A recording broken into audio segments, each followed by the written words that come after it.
Hello everyone, welcome to our channel education hotspot. So जैसे कि हमने डिसाइड करा था कि आज हम लोग आप लोगों के कल के इंग्लिश के एग्जाम के लिए कुछ क्वेश्चन डिस्कस करेंगे। तो इस वीडियो में हम लोग सारे जो भी आपकी पोइट्रीज आ रही है, मतलब सेक्शन सी आपका लिटरेचर सेक्शन है, जिसमें आपके जो भी टेक्स्ट बुक से रिगार्डिंग चैप्टर आ रहे हैं दोनों बुक से, फ्लैमिंगो विस्टास, और पोइट्री आ रही है, वो इंक्लूड की जाएंगी। तो इस वीडियो में हम लोग कुछ क्वेश्चन डिस्कस करेंगे which is related to your poetry, and एक वीडियो हम लोग और करेंगे जिसमें हम लोग आपके टेक्स्ट बुक से रिलेटेड जो क्वेश्चन हैं, यानी आपके जो चैप्टर से रिलेटेड क्वेश्चन है, वो कवर अप करेंगे। और जैसे जैसे आपके नेक्स्ट एग्जाम आएंगे तो हम एग्जाम से पहले जो है वो आगे की टॉपिक कवर कर लेंगे। तो यहाँ पे हम लोग क्वेश्चन देखते हैं। Who is the poet of the poem my mother at 66? Poet कौन था? डायरेक्ट आंसर बोलेंगे, बहुत ज्यादा टाइम नहीं लगाना, ये नहीं 15-20 मिनट की इस वीडियो को खींचते रहेंगे हम लोग। सीधा आंसर है कमला दास। बहुत से बच्चों को पता भी होगा क्योंकि अब तक आप लोग काफी अच्छे से तैयारी कर चुके होंगे। This is just a revisionary video जिससे आपके कुछ क्वेश्चन और टॉपिक जो है वो रिवाइज हो जाए। What is the work of Kamala Das known for? Kamala Das का वर्क किस चीज के लिए जाना जाता था?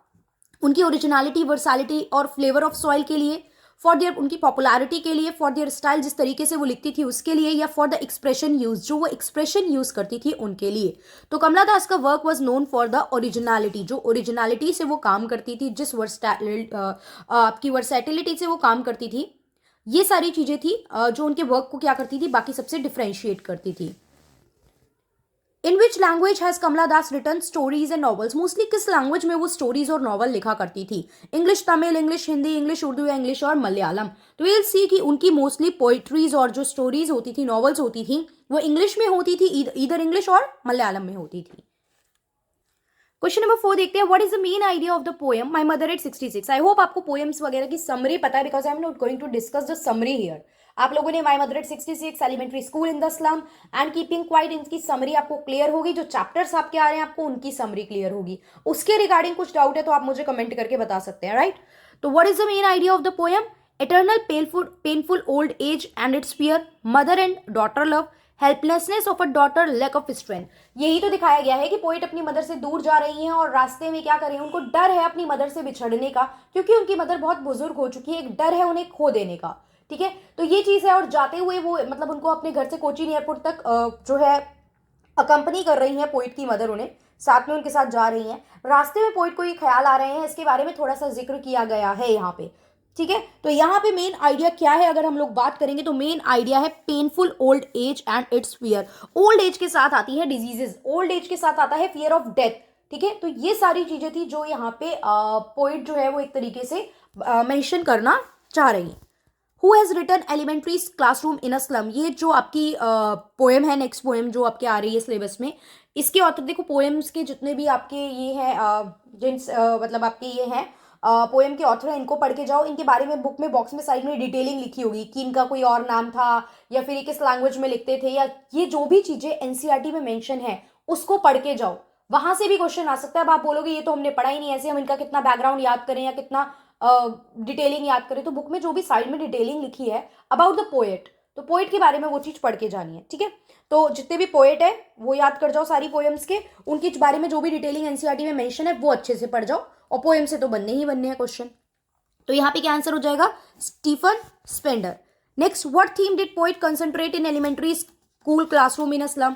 भाई पोइट बार बार यही बोलना चाह रहा है कि इस एक क्लासरूम से बाहर निकलो, इसमें सिर्फ दुनिया नहीं है। आपने यहाँ पे शेक्सपियर की इमेज लगा रखी है, बच्चों को एबीसीडी नहीं पता शेक्सपियर की, बच्चों को कुछ पता ही नहीं है चीजें, उनकी लाइफ इतनी एरिया तक ही लिमिटेड है, they are stunned, they are not able to think properly. उनको बाहर ले जाओ, आउटर वर्ल्ड से उनका इंटरेक्ट कराओ, सो दैट उनकी थिंकिंग डेवलप हो। ठीक है, पढ़ाई के मामले में। और कौन कर सकता है वो? देखो नॉर्मल वहां पे क्लासरूम में जो टीचर खड़ा है ओनली वो नहीं कर सकता, सिर्फ बच्चे नहीं कर सकते ये काम कर सकते हैं हमारे यहाँ के rich, powerful and influential people, be it politician, be it मतलब गवर्नमेंट हो गए, बीट सोशल वर्कर हो गए, ये लोग ये काम कर सकते हैं। और इसमें जो इनकी सिचुएशन है स्लम वाले चिल्ड्रन की, उनपे मेजर इंपैक्ट जो है वो डाल सकते हैं। तो यहाँ पे क्या थीम है? आपने ऑप्शंस देख लिए होंगे, 4 ऑप्शंस आपके सामने लिखे हैं। तो यहाँ पे इसका आंसर हो जाएगा theme for social injustice and class inequality. Because वो ये मतलब जो पोइट है वो यही बताना चाह रहे हैं कि कुछ लोगों के पास तो बहुत कुछ चीजों का एक्सेस है, while other people don't have any resources. Basic एक जो चीज है एजुकेशन, वो वही ढंग से नहीं ले पा रहे हैं, तो बाकी चीजों में लाइफ की वो कैसे एक्सेल कर पाएंगे? Clear? Question number 7, what does the poet Stephen Spender want in the poem? वो मतलब एक्चुअली में चाह क्या रहे हैं? Send the children out of the slum, to send the children to America, to send the children to open field and to send them to the beach. भाई मैंने आपको बोला कि उनको आउटर वर्ल्ड से इंटरेक्ट कराओ, वो बाहर निकले तभी वो डिफरेंट डिफरेंट चीजें सीखेंगे। तो the poet Stephen Spender want to send the children out of the slum. 7th question तक हमें क्लियर हो गया। Now let's look at the 8th question. What does the expression break o break open suggest? ये जो बात की गई है ब्रेक ओ ब्रेक ओपन, ये किस चीज के लिए, ये चीज क्या सजेस्ट करती है? Barriers on the road, barriers on the garbage heap, barriers of dirty environment must be broken, या इनमें से कोई भी नहीं। तो ब्रेक ओ ब्रेक जो एलिमेंट्री स्कूल में यूज किया गया है वो बोला गया है कि आपके आसपास की जो बेड़ियां हैं, जो ये नेगेटिव एनवायरमेंट है, एक बेकार एनवायरमेंट है, इसको तोड़ो और जस्ट वेंट आउट, बाहर निकलो। ठीक है, तो this is barriers of dirty environment must be broken. Next बात करें, what have the windows done to the children life in the poem? Windows ने क्या करा है? ठीक है, विंडो ने दरवाजे, shut the door, block the passage, clock the sunlight, sunlight आने से रोक दिया, या have shut the children inside and block their growth. ये विंडो से यहाँ पे क्या मतलब है? विंडो से मतलब है कि भाई आप इन्हीं चार दीवारी, इन्हीं एक छोटे से एरिया तक सीमित हो गए हो, इससे बाहर आपकी लाइफ नहीं है और आप डेवलप और ग्रोथ नहीं कर पा रहे हो, एक्सेल नहीं कर पा रहे हो अपनी लाइफ में। तो यहाँ आंसर हो जाएगा have shut the children inside and block their growth. What do the governor, inspector, visitor in the poem depict? ये जो गवर्नर इंस्पेक्टर वर्ड यूज करा है, ये क्या शो करते हैं, क्या है, कौन है? तो अगर हम बात करें तो ये शो करते हैं, देखो ये हायर ऑफिशियल है, गवर्नमेंट ऑफिशियल है, पॉलिटिकल पीपल है, या पावरफुल एंड इन्फ्लुएंशियल पीपल है। अब सिर्फ ये नहीं थे, सिर्फ ये भी नहीं थे, सिर्फ ये भी नहीं थे, हमने एक वर्ड यूज करना है, पावरफुल एंड इन्फ्लुएंशियल पीपल। इस कैटेगरी में सारे लोग आ जाएंगे जिनको भी हम मेंशन करना चाहते हैं, because they have the power, इनके पास पावर है, ये चीजों पे बदलाव ला सकते हैं, इन्फ्लुएंस डाल सकते हैं। So they need to change the situation, इनको चीजें बदलने की जरूरत है, सो दैट जो स्लम में एलिमेंट्री स्कूल में बच्चे पढ़ रहे हैं उनकी सिचुएशन इंप्रूव हो। What blots the map of the slum children? मतलब किस चीज ने उस को रोक रखा है? गार्बेज ने, ब्लॉकेज ने, स्टोन जो है स्ट्रीट में, या फिर डर्टी स्लम्स ने? ऑब्वियस बात है, डर्टी स्लम ने क्या कर रखा है? उस मैप को रोक रखा है, उनकी जो बाउंड्रीज हैं, जो दायरे हैं, वो लिमिटेड कर रखे हैं, वो उससे बियॉन्ड देख ही नहीं पा रहे हैं चीजों को। What is the stunt boy reciting? Stunt क्या होता है? बिल्कुल पतला सा इंसान है, ठीक है, पतला सा एक बच्चा है। स्टंट होता है जब आपका जो वेट है या चीजें हैं वो नहीं ग्रो कर पा रही हैं, ठीक है, चाइल्ड स्टंटिंग होता है ये। तो ये क्या है? वो हैप्पी सॉन्ग रिसाइट कर रहा था, रिलीजियस सॉन्ग कर रहा था, सैड सॉन्ग कर रहा था, या लेसन फ्रॉम द डेस्क। तो वो अपने डेस्क पे खड़े होके क्या कर रहा था? एक लेसन रिसाइट कर रहा था, पढ़ रहा था। नेक्स्ट क्वेश्चन नंबर 13 देखते हैं। What is ironical about the wall hangings and donations in the classroom? तो ये चीज क्या, इसके बारे में क्या आयरनी है, क्या विपदा, क्या एक अजीब सी बात है? तो setup in very clean environment, completely opposite to the need of the children in the classroom, set up in a happy environment, set up in a gloom setup। देखो जो पोएम है ना वो थोड़ी सी नेगेटिव कोनोटेशन, मतलब problems mention कर रही है। तो ये जो हैप्पी गो लकी वर्ड है, हैप्पी एनवायरमेंट, क्लीन एनवायरमेंट, ये तो देखते ही देखते कैंसिल हो जाएंगे, सीधे सीधे ऑप्शंस डायरेक्टली, आपको पता है। तो वो जो बच्चों को जरूरत थी उससे बिल्कुल अपोजिट चीजें थी। लाइक आई टोल्ड यू कि शेक्सपियर की इमेज आपने रूम में लटका रखी है, मुझे पता ही नहीं है शेक्सपियर कौन है, और चलो आपने मुझे नाम बता भी दिया कि भैया ये शेक्सपियर है जिनकी फोटो यहाँ टंगी है। उन्होंने क्या काम करा है, ऐसा क्या एक्सीलेंट परफॉर्मेंस दी है उन्होंने अपनी लाइफ में, या क्या अचीवमेंट रही है उनकी जिस वजह से आपने उनकी फोटो यहाँ टांगी है? I don't know even a single word about this. Even Shakespeare की स्पेलिंग तक नहीं मैं प्रोनाउंस कर पाऊंगी, मतलब उन बच्चों की बात यहाँ पे हो रही है। तो ये चीज जो है, ये वॉल हैंग, मतलब ये चीज आयरॉनिकल थी कि जितनी भी चीजें हैं वो क्या थी, वो बिल्कुल अपोजिट थी उनकी नीड्स से। तो ये यहाँ पे हमारा आंसर हो जाएगा B. What does the title of the poem Keeping Quiet suggest? क्या कहती थी Keeping Quiet? Inactivity, noise, unhappiness, या maintenance of the silence? Inactivity की बात नहीं थी, पोइट कंप्लीट इनएक्टिव होने को नहीं बोल रहा था, बिकॉज कंप्लीट इनएक्टिव तो मतलब हो गया डेथ।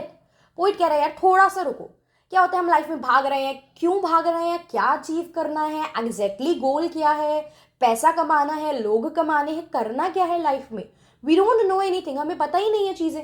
तो हमें क्या करना है? Just wait, just think and then react, फिर रिएक्ट करो। पोइट यही बोलना चाह रहे, इतनी हरी किस बात की है?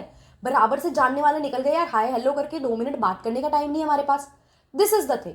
तो सोचो पहले करना क्या है लाइफ में। लाइक देखो जब मैं इस मतलब डिसीजन लेने वाले फेज में थी ना, तो आई was doing CA at that time. बहुत फ्लक्चुएशन रही चीज़ों में। तो वो सीए के एग्जाम जो था, आई वॉज डूइंग सीए, वो एंट्रेंस क्लियर था, उसके बाद नेक्स्ट जो लेवल आता है intermediate, I clear that also.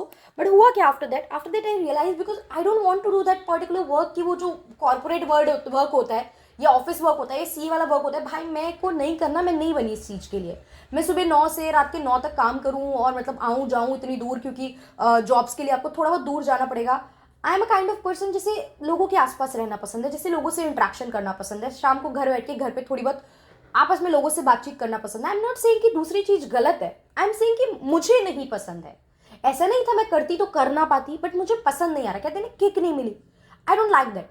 फिर टीचिंग अपना एक पैशन था, कि हाँ भाई पढ़ा रहे थे इसको, मतलब when I was in 12th और जस्ट कंप्लीटेड माई 12th, तभी मैंने शौक के लिए पढ़ाना स्टार्ट कर दिया था, ठीक है।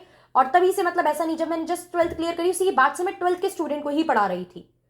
तो मैंने 12th में भी 12th के स्टूडेंट को पढ़ाया है एंड 12th के बाद भी 12th के स्टूडेंट को पढ़ाया। तो वो चीज़ वहाँ से डेवलप हुई, धीरे धीरे पता चला this is the thing that I want to do, यही चीज़ है जो मुझे करनी है। फिर उसको करना था तो मुझे उसको प्रोफेशन बनाना था, तो प्रोफेशन के लिए मुझे डिग्री लेनी पड़ी। Then I applied for BEd. तो वो चीज़ थी कि थोड़ा सोचा कि एग्जैक्टली करना क्या है, बस भागना नहीं है इधर उधर।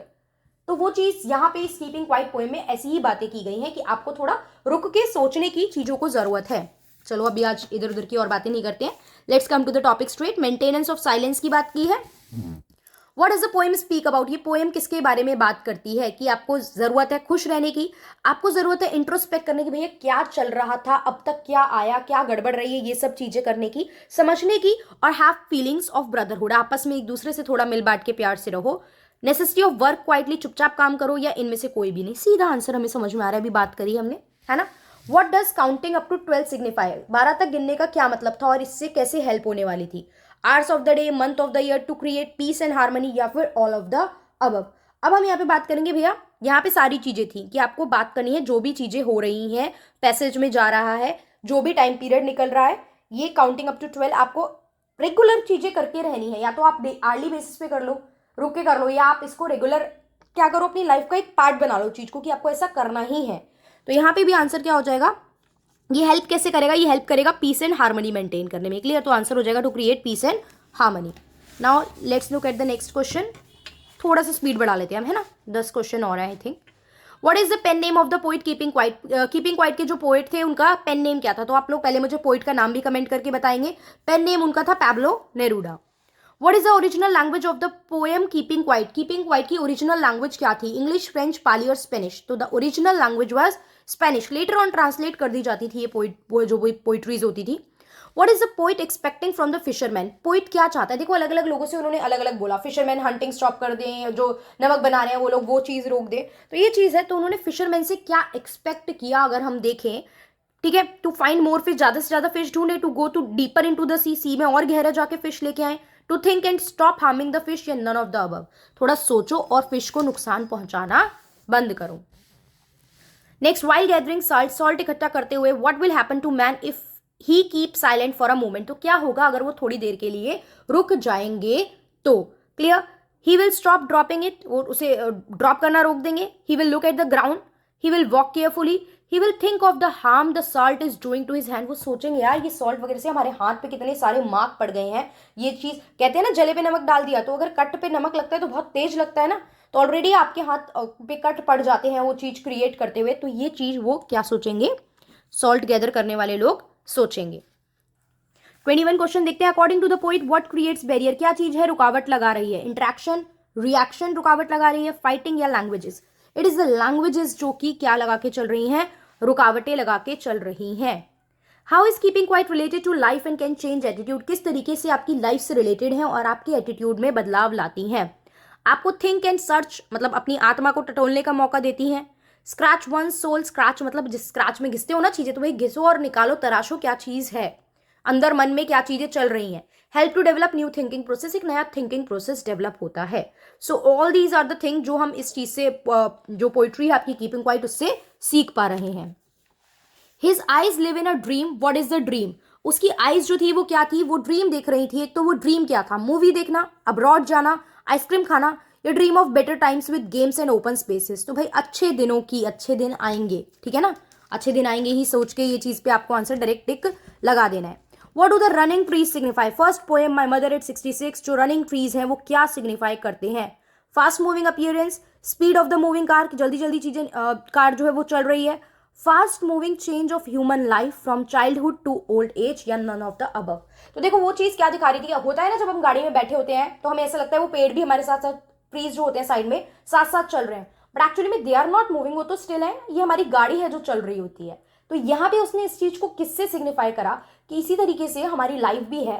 धीरे धीरे क्या होता है, चाइल्डहुड से एक ओल्ड एज तक कितनी जल्दी लाइफ पहुंच जाती है। अगर अभी से आप लोग अभी से रिकॉल करो अपने बचपन से लेके अभी तक का टाइम, ऐसा लगेगा ना टाइम कितनी जल्दी पास हो गया। तो वही ओल्ड एज तक का प्रोसेस होता है कि कितनी फास्टली चीजें जो है वो मूव कर रही हैं। Next answer, what does the Asian face signify, ये आप सबको क्लियरली आंसर पता होगा। पोइट का पेल एंड लाइफलेस जो मदर था, पोइट की मदर का जो फेस था उस चीज को एशियन फेस, राख की तरह जो फेस था वो रिप्रेजेंट किया है। What do the parting word, parting मतलब जब वो अपनी मदर से अलग हो रही थी, सी यू सून अम्मा उन्होंने बोला था, तो इसका क्या मतलब था, उनकी helplessness, her optimistic farewell full of cheerfulness, उनकी एक होप और उनकी हेल्पलेसनेस एंड चीयरफुलनेस।